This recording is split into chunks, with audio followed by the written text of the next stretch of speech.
Today, a story from right here in Central Ohio, a woman on how she saved her dog's life and her message to other pet owners tonight. We hear all the time how CPR can be critical to saving someone's life, but many of us overlook the fact that it can also save your dog or even cat in a medical crisis. Yeah, very important to know, and veterinarians say it's really not that uncommon. And a woman in Johnstown tells her story of how minutes mattered. Good job, buddy. Oakley and Bentley, dogs who are never apart. But less than 2 weeks ago, Courtney Walker didn't think her dog Oakley would live to see this day. Oakley was pinned to the ground, unfortunately just being strangled unknowingly by Bentley. And I found that Bentley's tooth was actually stuck through the collar of Oakley, and it had kind of twisted. And I tried to get my fingers underneath of the collar, but it was truly so tight I couldn't get a single finger underneath. Courtney says panic started to set in when scissors wouldn't even slide under Oakley's collar. I could see, I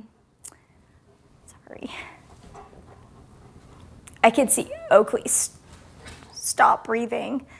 And then his tongue had fallen out of the right side of his mouth and was completely blue by the time I could get the collar off. Courtney, who is also a nurse, knew time was running out. She was probably 2-3 minutes or so from where there just was no oxygen. Dr. Dylan Klaus is a veterinarian at the Animal Care Center at Cherry Way. He says chest compressions are what really come into play if your pet is in distress. If you can get them on their side, that's by far the easiest way. Don't do them up like this. You definitely want them on their side. Layering your hands like this.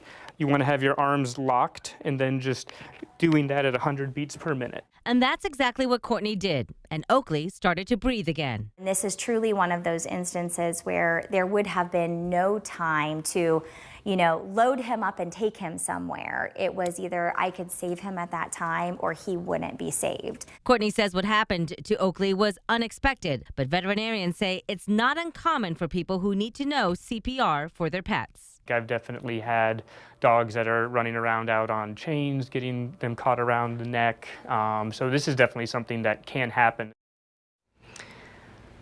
Well, Dr. Klaus says even before you start those chest compressions on your pet, just check for that heartbeat first. And to do that, we do have a link to the American Red Cross Pet CPR page on 10tv.com. But, when you think about it, like, oh, I can just rush to the vet. Yeah.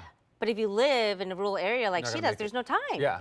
And that's not something you really think about. I mean, I've had dogs all my life, and that's not something that I checked off the box, dog CPR. And there are different ways to do it if you have a big dog versus a little dog. So just good information to really. Yeah, that is good to have.